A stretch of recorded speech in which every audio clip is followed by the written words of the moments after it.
প্রিয় স্টুডেন্টস, সকলে কেমন আছো? আশা করি সকলেই খুব ভালো আছো। আজকে আমি ঔপন্যাসিক মতি নন্দীর লেখা কোনি উপন্যাসের প্রশ্ন আর উত্তর নিয়ে চলে এসেছি। নবম পর্বের প্রশ্ন উত্তর নিয়ে আজকে আমি আলোচনা করব। এর আগের ভিডিওতে আমি নবম পর্ব ব্যাখ্যা করেছিলাম।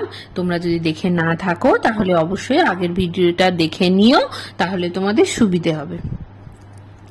আর তোমরা খাতা পেন নিয়ে রেডি হয়ে বসে পড়ো, প্রশ্নের উত্তরগুলো টুকে নিতে পারো। আইসিএসসি এবং আইএসসি বোর্ডের বাংলা বিষয় যে কোনো রকম সাহায্য পাওয়ার জন্য আমার চ্যানেলটিকে তোমরা ফলো করো, ভালো লাগলে লাইক দিও আর সাবস্ক্রাইব করার অনুরোধ রইল।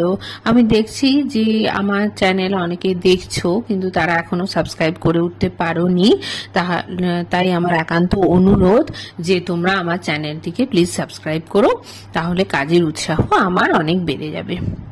তাহলে চলো দেখে নিই যে নবম পর্বের কি কি প্রশ্নের উত্তর আমি তৈরি করেছি। আমি এখানে মোট 8টা প্রশ্নের উত্তর তৈরি করেছি। তোমরা মন দিয়ে প্রথম থেকে শেষ পর্যন্ত ভিডিওটা শুনতে থাকো। প্রথম প্রশ্ন, তুই পারবি বুঝতে যন্ত্রণা কি জিনিস? ফাইট, কোনি ফাইট। আচ্ছা, প্রথম ক নম্বর প্রশ্ন আছে যে বক্তা কে? উত্তর হলো মতি নন্দী রচিত কোনি উপন্যাসে বক্তা হলো সাঁতারের প্রশিক্ষক ক্ষিতীশ সিংহ। সে কাকে কথা বলেছে? সে তার ছাত্রী কোনিকে এ কথা বলেছে। গ নম্বর প্রশ্ন আছে সে কোন পরিস্থিতিতে এ কথা বলেছে? উত্তরটা মন দিয়ে শোনো। কোনি কমল দিঘিতে সকাল থেকে সাঁতার প্র্যাকটিস করছিল। বেলা 9টা পর্যন্ত সাঁতার কেটে সে অত্যন্ত ক্লান্ত ও অবসন্ন হয়ে পড়ে, কিন্তু ক্ষিতীশ সিংহ অত্যন্ত কঠোরভাবে তাকে সাঁতারের প্রশিক্ষণ দিচ্ছিল। তার রুটিন অনুযায়ী কাজ যায়। নির্দিষ্ট পথ সাঁতার কেটে অতিক্রম না করলে কোনিকে সে জল থেকে কিছুতেই উঠতে দেবে না। যথেষ্ট কঠোর ও নিষ্ঠুর হতেও সে পিছপা হয়নি। যে কোনো মূল্যে সে কোনিকে চ্যাম্পিয়ন তৈরি করবে বলে দৃঢ় প্রতিজ্ঞ। অপরদিকে অতিরিক্ত পরিশ্রমের ফলে কোনিকে ক্লান্তি ও অবসাদ গ্রাস করে। তার চোখ দুটি ঘুমে আচ্ছন্ন হয়ে পড়ে। কোনি ফুঁপিয়ে কেঁদে ক্ষিতীশ সিংহের কাছে জল থেকে ওঠার জন্য অনুমতি দেবার প্রার্থনা করে, কিন্তু ক্ষিতীশ সিংহ নিজের সিদ্ধান্তে অটল ছিল। সে স্টপ ওয়াচটা মুঠোয় ধরে নিজের মনে বিড়বিড় করে বকে যাচ্ছিল। এই প্রসঙ্গে সে উপরিউক্ত উক্তিটি করেছিল। ঘ নম্বর আছে উক্তিটির তাৎপর্য বিশ্লেষণ করো। উত্তর হলো ক্ষিতীশ সিংহ এই উক্তির মাধ্যমে বলতে চেয়েছেন আন্তরিক নিষ্ঠা, পরিশ্রম ও ইচ্ছা থাকলে সব অসম্ভবকেই সম্ভব করা যায়। নিষ্ঠা ও পরিশ্রম মানুষকে অভূতপূর্ব সাফল্য এনে দেয়। মানুষ তার অধ্যবসায়ের মাধ্যমে চলার পথের সমস্ত বাধাকে অতিক্রম করে সাফল্য লাভ করতে পারে। তাই ক্ষিতীশ সিংহ মনে করেন যে কোনির যত কষ্টই হোক, হাত পা খুলে আসুক, কলজে ফেটে যাক, তবুও যন্ত্রণা ঠেলে তাকে এগিয়ে যেতে হবেই। খিদে যখন থাবা মারে, ছিঁড়ে ছিঁড়ে খায়, তখন কেমন লাগে তা কোনি জানে, কারণ গরিব ঘরের মেয়ে দুবেলা পেট ভরে খেতে পায় না সে। তাই খিদের যন্ত্রণা তার জানা আছে, কিন্তু তাকে জয় করবার জন্য কোনিকে ফাইট করতেই হবে। মার খেয়ে ইস্পাত হয়ে উঠতে হবে। যন্ত্রণাকে কাজে লাগিয়ে তাকে হারিয়ে জিততে হবে, সুতরাং তার থেমে গেলে চলবে না, তাকে লড়াই করতেই হবে। সব অপমানের জবাব দেওয়ার জন্য একটাই পথ, সাঁতার কেটে নিজেকে তৈরি করা এবং প্রতিষ্ঠিত করা। তাই কোনিকে ফাইট বা সংগ্রাম করে নিজের লক্ষ্যে পৌঁছতে হবে। এটা হয়ে গেল আমার 1 নম্বর প্রশ্নের উত্তর। চলে আসি 2 নম্বরে। 2 নম্বর প্রশ্নতে রয়েছে, ওগুলোর মধ্যে যে কথাগুলো ঢুকে আছে সেটাই আসল, মানুষ পারে, সব পারে। প্রথম ক নম্বর রয়েছে, বক্তা কে? মতি নন্দী রচিত কোনি উপন্যাসে বক্তা হলো সাঁতারের প্রশিক্ষক ক্ষিতিশ সিংহ। আচ্ছা, খ নম্বর আছে যে বক্তার পরিচয় দাও। ক্ষিতিশ সিংহের ডাকনাম হলো খিদ্দা। সে জুপিটার ক্লাবের প্রাক্তন চিফ ট্রেনার। সে নির্ভীক, সত্যবাদী, ন্যায়নিষ্ঠ, সহানুভূতিশীল ও পরোপকারী। জুপিটার ক্লাবকে সে প্রাণ দিয়ে ভালোবাসে। আচ্ছা, এর পরের প্রশ্নটা দেখো কি আছে, সে কাকে কথা বলেছে? সে তার ছাত্রী কোনিকে কথা বলেছে। আচ্ছা, ঘ নম্বর প্রশ্নটা দুভাবে আমি করেছি, যেটার উত্তর একই হবে। ওগুলোর মধ্যে আসল কথা কি আছে? এই যে এখানে যে প্রশ্নটা রয়েছে, ওগুলোর মধ্যে যে আসল কথাটা আছে সেইটাই এখান থেকে প্রশ্ন দেওয়া হয়েছে। অথবা বক্তার এ কথা বলার কারণ কি? উত্তরটা হলো, ক্ষিতিশ সিংহ একদিকে যেমন কোনিকে সাঁতার শেখানোর জন্য কঠোর আচরণ করেছিল, অপরদিকে কোনির প্রতি তার ছিল অগাধ স্নেহ। তাই কোনিকে উদ্দেশ্য করে সে নিজের মনে বলেছিল যে মানুষ চেষ্টা করলে সবকিছুই করতে পারে। ক্ষিতিশ সিংহের মতো আদর্শবান ও ভিন্ন দৃষ্টির মানুষের কাছে মেডেলগুলো একটি চাকতি ছাড়া কিছুই নয়। তার ভেতর আসল কথাগুলি হলো, বিজয়ীরা যে মেডেলগুলো পায় তা তাদের কঠিন সাধনার নিদর্শন। কারণ এগুলোর মাধ্যমে পরবর্তী প্রজন্ম বুঝতে পারে যে একজন প্রতিযোগীকে এই মেডেল পাওয়ার জন্য কতখানি পরিশ্রম করতে হয়েছে, কতটা ত্যাগ স্বীকার করতে হয়েছে ও কতটা কঠিন সাধনার মধ্যে দিয়ে তাকে যেতে হয়েছে। তার সাধনার ইতিহাসের প্রমাণ বা সাক্ষী হলো এই চাকতিগুলি। তাই কর্মের মাধ্যমে মানুষ তার নির্দিষ্ট লক্ষ্যে পৌঁছতে পারে। চলে আসি 3 নম্বরে। সিদ্ধি লাভ করতে হলে সন্ন্যাসীর মতোই জীবন যাপন করতে হবে। ক নম্বর প্রশ্ন, বক্তা কে? মতি নন্দী রচিত কোনি উপন্যাসে বক্তা হলো সাঁতারের প্রশিক্ষক ক্ষিতিশ সিংহ। খ নম্বর উত্তর হলো, সে কথা কোনির মাকে বলেছে। গ নম্বর আছে, উক্তিটির প্রসঙ্গ উল্লেখ করো। উত্তর হলো, কোনি একদিন কমল দিঘিতে অনুশীলন করতে গিয়ে খুব তাড়াতাড়ি ক্লান্ত হয়ে পড়েছিল। নির্দিষ্ট পথ সে অনেক দেরিতে অতিক্রম করছিল। তাছাড়া ঘুমে তার চোখ আচ্ছন্ন হয়ে আসছিল। এই কারণে তার সাঁতার কাটতে অনেক দেরি হয়ে গিয়েছিল। তাই তার দোকানে পৌঁছাতেও দেরি হয়ে যায়। লীলাবতী অত্যন্ত ক্রুদ্ধ হয়ে কোনিকে দোকান থেকে বেরিয়ে যেতে বলে। ক্ষিতিশ সিংহ কোনির মায়ের কাছে এসে অত্যন্ত ক্রুদ্ধ হয়ে জিজ্ঞাসা করেছিল যে আগের দিন রাত্রে কোনি কখন ঘুমিয়েছিল।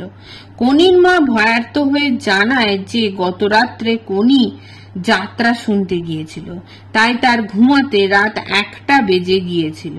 তখন ক্ষিতিশ সিংহ বিষণ্ণ হয়ে তাকে উপরিউক্ত কথাটি বলেছিল। হয়ে গেল গ নম্বর প্রশ্ন। ঘ নম্বরে আছে, তার একথা বলার কারণ কি ছিল? উত্তর হলো, বক্তা কোনির মাকে বলেছিল কোনির ভালোর জন্যই তাকে কঠোর হতে হবে। যে কোনো খেলা সাধনার জিনিস, সেই সাধনায় সিদ্ধি লাভ করতে হলে সন্ন্যাসীর মতনই খেলোয়াড়কে জীবনযাপন করতে হবে। বহু ছোটখাটো জিনিস আছে যা সাধনার পথে প্রতিবন্ধকতা সৃষ্টি করে। কোনি যাত্রা নিশ্চয়ই দেখতে পারে, কিন্তু তার ট্রেনিং এর সময় যাত্রা দেখে বিশ্রাম নষ্ট করে নয়। মা হিসেবে তাকে বুঝতে হবে মেয়ের ভালো মন্দ কিসে হয় তাকে তাও খেয়াল রাখতে হবে। যে কোনো খেলা যদি তা আন্তর্জাতিক স্তরের হয় তবে তার জন্য খেলোয়াড়কে অনেক বেশি পরিশ্রম করতে হয়, যা এক প্রকার সাধনার সামিল। তাই সফল হতে গেলে যে কোনো খেলোয়াড়কে সাধনার মধ্যে দিয়েই যেতে হয়। তাদের সাফল্য আমরা উপভোগ করি, কিন্তু সেই সাফল্যের জন্য তাদের দীর্ঘদিনের পরিশ্রম, অধ্যবসায় আর ত্যাগ স্বীকার রয়েছে। তাই ক্ষিতিশ সিংহ এই কথার মধ্যে দিয়ে বলতে চেয়েছেন যে খেলোয়াড়কে নির্দিষ্ট লক্ষ্যে পৌঁছবার জন্য মনকে স্থির রাখতে হবে, তার আসল লক্ষ্য ভুললে চলবে না, কোনো প্রলোভনে পা পিছলে গেলেও চলবে না। লক্ষ্যে পৌঁছানোর জন্য তুচ্ছ আনন্দ বা ত্যাগ স্বীকার করে সাধনা করতে হবে, তবে সাফল্য লাভ করা সম্ভবপর হবে। তাহলে এটা হয়ে গেল আমার 3 নম্বর প্রশ্নের উত্তর। চলে আসি 4 নম্বরে। 4 নম্বরে রয়েছে বড়লোকরা গরিবদের ঘেন্না করে। আচ্ছা, প্রথম ক নম্বর প্রশ্ন আমি রেখেছি যে বক্তা কে। উত্তর হলো মতি নন্দী রচিত কোনি উপন্যাসের বক্তা হলো কোনি। আচ্ছা, এই সময় একটা প্রশ্ন আছে যে সে কথা কাকে বলেছে। সে কথা সাঁতারের প্রশিক্ষক ক্ষিতিশ সিংহকে বলেছে। খ নম্বর আছে কোন প্রসঙ্গে বক্তা এই কথা বলেছে। উত্তরটা মন দিয়ে শোনো। ক্ষিতিশ সিংহের সাথে কোনি এক রবিবার চিড়িয়াখানায় বেড়াতে এসেছিল। সেখানে তারা সাথে জলের বোতল আনেনি। এরপর সেখানে একটি স্কুলের ইউনিফর্ম পরা জনা 30 মেয়ে ও তাদের 4 জন শিক্ষিকা উপস্থিত হয়। তাদের সাথে খাবারের ঝুড়ি ও জলের বড় ড্রাম ছিল। কোনি তখন একজন শিক্ষিকার কাছে গিয়ে জল চায়, কিন্তু তিনি কোনির আপাদমস্তক নিরীক্ষণ করে জল দিতে রাজি হন না। তখন কোনি অপ্রতিভ হয়ে ফিরে এসে ক্ষিতিশ সিংহকে বলে যে বড়লোকদের মেয়েদের স্কুল। এই পরিপ্রেক্ষিতে সে উপরিউক্ত উক্তিটি করেছিল। আচ্ছা, এটা হয়ে গেল যে আমার প্রশ্ন, যেটা কোন প্রসঙ্গে বক্তা কথা বলেছে সেটা হলো। আচ্ছা, গ নম্বর আছে কেন তার কথা মনে হয়েছে। কোনি অত্যন্ত দরিদ্র পরিবারের সন্তান। ছোটবেলায় সে পিতৃহারা হয়েছিল। তারপরে তার দাদার মৃত্যু হলে সমস্ত সংসারের দায়িত্ব তার উপরে গিয়ে পড়েছিল। তাই সে অনেক ছোটবেলায় জীবনের কঠিন বাস্তবের সম্মুখীন হয়েছিল। ছোট বয়সে সে বুঝেছিল যে ধনী ও দরিদ্রের বৈষম্য। তার দাদা তাকে বলেছিল টাকা থাকলে সবাই সেই মানুষকে খাতির করে, আর টাকা না থাকলে বড় লোকরা গরিবদের ঘৃণা করে। জীবনের এই নির্মম সত্য সে ছোট বয়সেই উপলব্ধি করতে পেরেছিল। আচ্ছা, এরপরে চলে আসি ঘ নম্বরে। বক্তার এই ধারণা কিভাবে সত্য নয় বলে প্রমাণিত হয়েছিল। উত্তরটা মন দিয়ে শোনো। উত্তর হলো কোনির এই ধারণা সর্বতোভাবে সত্য নয়, কারণ কোনিরা যখন কল থেকে জল খাবার জন্য অগ্রসর হয়েছিল তখন একটি মেয়ে তাদের জন্য প্লাস্টিকের 2টি গ্লাসে করে জল আনে। তারা দেখে মেয়েটি হলো হিয়া মিত্র। সে শুধুমাত্র তাদের জন্য জল আনেনি, বরং তার শিক্ষিকার আচরণের জন্য ক্ষমা চেয়েছিল তাদের কাছে। হিয়া মিত্র অত্যন্ত বড়লোক ঘরের মেয়ে, তবুও সে উগ্র স্বভাবের নয়। দরিদ্রের প্রতি সম্মান বোধ, মনুষ্যত্ব বোধ এগুলো তার রয়েছে। তার মানসিকতা অত্যন্ত উচ্চ প্রকৃতির। সে দরিদ্রদের সাহায্য করতে চায়, তাই কোনির অভিযোগ সকলের ক্ষেত্রে প্রযোজ্য নয়। তো এটা হয়ে গেল আমার 4 নম্বর প্রশ্নের উত্তর। চলে আসি 5 নম্বরে। 5 নম্বরে রয়েছে, মেয়েটা আমার কাছে মার খেয়েছে তাই জ্বলে পুড়ে মরছে। আচ্ছা, ক নম্বরে রয়েছে, বক্তা কে? মতিনন্দী রচিত কোনি উপন্যাসের বক্তা হলো ক্ষিতিশ সিংহ। সে কথা কাকে বলেছে? সে কথা তার শিষ্যা কোনিকে বলেছে। আচ্ছা, এরপরে আর একটা প্রশ্ন আমি যেটা রেখেছি সেটা হলো, হিয়ার পরিচয় দাও। উত্তর হলো, হিয়া মিত্র হলো সেই মেয়ে যে কোনিকে সাঁতার প্রতিযোগিতায় হারিয়ে দিয়েছিল। সে ছিল বড়লোক ঘরের মেয়ে। বালিগঞ্জ সুইমিং ক্লাবে সে প্রণবেন্দু বিশ্বাসের তত্ত্বাবধানে সাঁতার অভ্যাস করত। আচ্ছা, এরপরে আমি চলে আসি পরের প্রশ্নতে, যে গ নম্বরে। সেখানে গ নম্বর আছে, বক্তা কেন এ কথা বলেছিল? ক্ষিতিশ সিংহ মনস্তাত্ত্বিক ছিলেন। হিয়া মিত্র উপরিউক্ত কথাগুলি তাকে না বললেও সে মিথ্যার আশ্রয় নিয়েছিল। সে কোনির মনের মধ্যে একটি দ্বন্দ্ব আক্রোশ সৃষ্টি করে সামনের পথে এগিয়ে চলার অনুপ্রেরণা জাগাবার জন্য চেষ্টা করেছিল। কোনির মনে হিয়ার প্রতি যে হিংস্র আক্রোশ বা বিদ্বেষ ছিল, সেটাকে ক্ষিতিশ সিংহ আরো বেশি করে জাগিয়ে তুলতে চান। কারণ তার মনে হয়েছিল এই আক্রোশ যদি কোনির মনে থাকে, তবে যখন হিয়ার সঙ্গে সে প্রতিদ্বন্দ্বিতায় নামবে তখন তাকে এই আক্রোশ আরো উত্তেজিত করে তুলবে, তাকে উদ্বুদ্ধ করে ভালো ফল করতে সাহায্য করবে। কোনির রাগকে উস্কে দেওয়ার জন্য সে মিথ্যার আশ্রয় নিয়েছিল। হয়ে গেল গ নম্বর প্রশ্নের উত্তর। চলে আসি ঘ নম্বরে। এ কথা শোনার পর মেয়েটির কি প্রতিক্রিয়া হয়েছিল? উত্তর হলো, ক্ষিতিশ সিংহ কোনিকে উত্তেজিত করার জন্য, আরো ভালো সাঁতারু হিসেবে উদ্বুদ্ধ করার জন্য, আরো কঠোর পরিশ্রম করার জন্য এই কৌশল নিয়েছিল। তার ভবিষ্যতে সম্ভাব্য প্রতিদ্বন্দ্বীদের বিরুদ্ধে তাকে জাগিয়ে তোলার জন্য সেই কৌশল এখানে খেটে গিয়েছিল। ক্ষিতিশের কথায় কোনির মধ্যে একটি প্রতিক্রিয়া হয়েছিল। তাকে আর জোর করে সাঁতার অভ্যাস করাতে হতো না। সে স্বতঃস্ফূর্তভাবে নিজের মধ্যেই সেই তাগিদ অনুভব করা শুরু করেছিল। এরপর থেকে আরো বেশি করে সে প্র্যাকটিস করছিল। এটাই হলো তার প্রমাণ যে তার জন্য সে জল থেকে উঠতে দেরি করছিল। 6 নম্বর রয়েছে, কাজটা থেকে বরখাস্ত হলে 40টা টাকা থেকে তাদের সংসার বঞ্চিত হবে। ক নম্বর রয়েছে, কোন কাজের কথা এখানে বলা হয়েছে? উত্তর হলো, মতিনন্দী রচিত কোনি উপন্যাসে সাঁতারের প্রশিক্ষক ক্ষিতিশ সিংহের স্ত্রী লীলাবতীর দোকানে কাজের কথা বলা হয়েছে। খ নম্বর আছে, কে কাজ থেকে বরখাস্ত হবে? উত্তর হলো, কোনি কাজ থেকে বরখাস্ত হবে।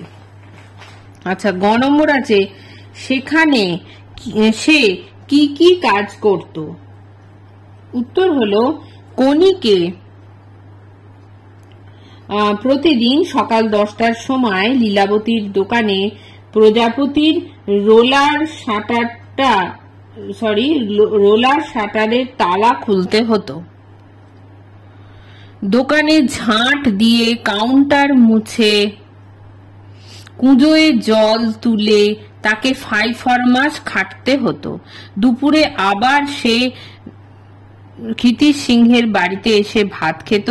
তখন ঘন্টা 2 ঘুমিয়ে 15 মিনিট ব্যায়াম করে অ্যাপেলোয় যেতে হতো। সাঁতার থেকে আবার প্রজাপতিতে আসতে হতো।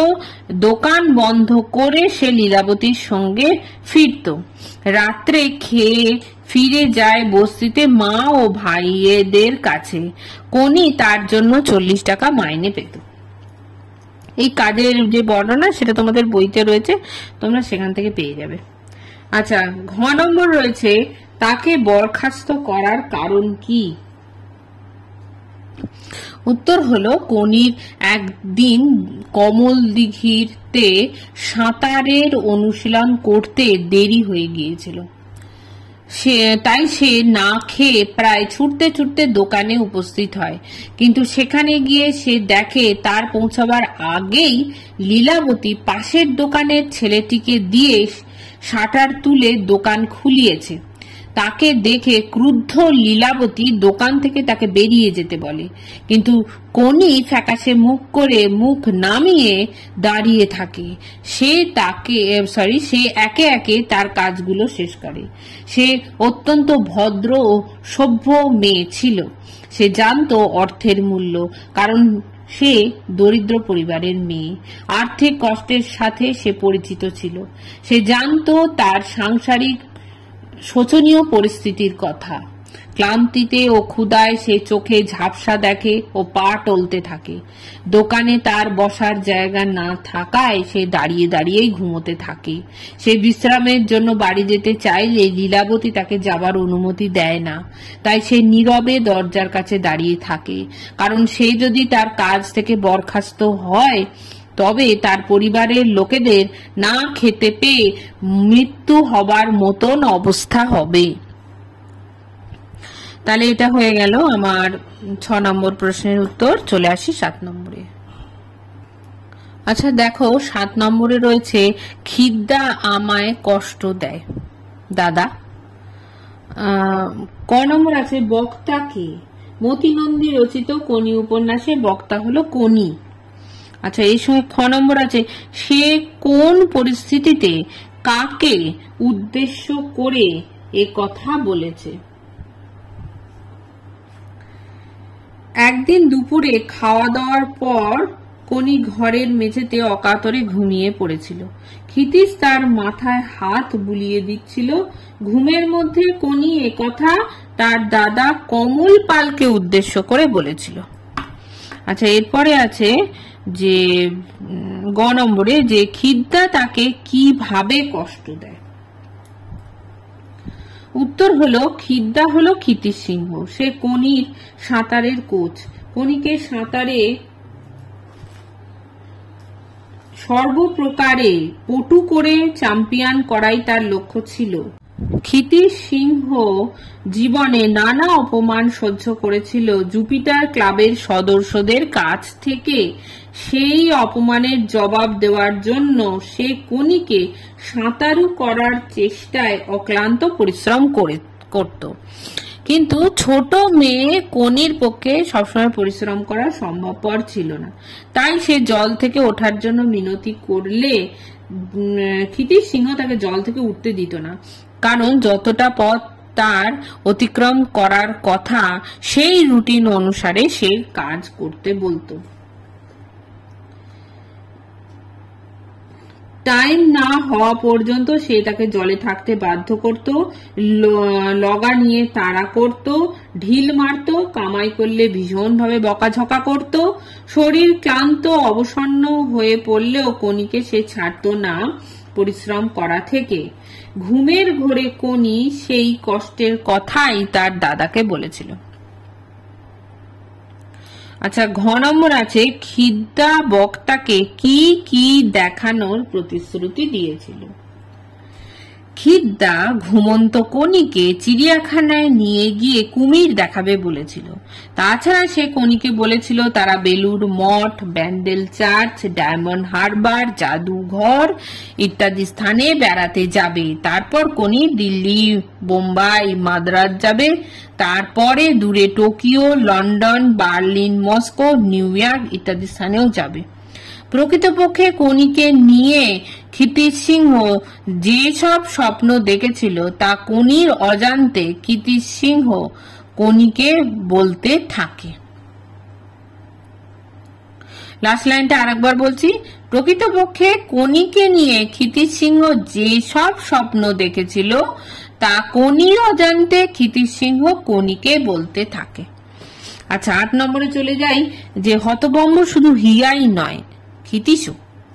ক নম্বর আছে যে কার আচরণে সকলে হতভম্ব হয়েছিল। উত্তর হলো মতি নন্দী রচিত কনি উপন্যাসে কনির আচরণে সকলে হতভম্ব হয়েছিল। খ, সে কিরূপ আচরণ করেছিল। উত্তর হলো এক রবিবার কনি ও ক্ষিতিশ সিংহ চিড়িয়াখানায় বেড়াতে যায়। তাদের সাথে কোনো জলের বোতল ছিল না। তখন কনি দেখে একটি স্কুলের মেয়েরা ও তার শিক্ষিকারা চিড়িয়াখানায় বেড়াতে এসেছে। তাদের সাথে খাবার ও জল আছে দেখে কনি তৃষ্ণার্ত হয়ে একজন শিক্ষিকার কাছে জল চায়, কিন্তু সেই শিক্ষিকা তাকে জল দেয়নি। তারা যখন কল থেকে জল পান করতে যাচ্ছিল তখন হিয়া মিত্র 2টি প্লাস্টিকের গ্লাসে জল নিয়ে আসে। তখন কনিও এক অদ্ভুত আচরণ করে বসে, হিয়ার হাতে আঘাত করে। কনি গ্লাসটা ছিটকে দূরে গিয়ে ঘাসের উপর পড়ে। ক্ষিতিশ সিংহ এবং হিয়া দুজনেই হতভম্ব হয়ে পড়ে। কনি হিয়াকে বলে যে সে তাদের জল চায় না, তাদের জন্য কলের জলই ভালো। এই অপ্রীতিকর ঘটনার জন্য ক্ষিতিশ সিংহ হিয়ার কাছে মাপ চায়। হিয়ার দেয়া গ্লাসের জল অবশ্য ক্ষিতিশ পান করে এবং হিয়া যে কনির প্রতিদ্বন্দ্বী তা সে বুঝতে পারে।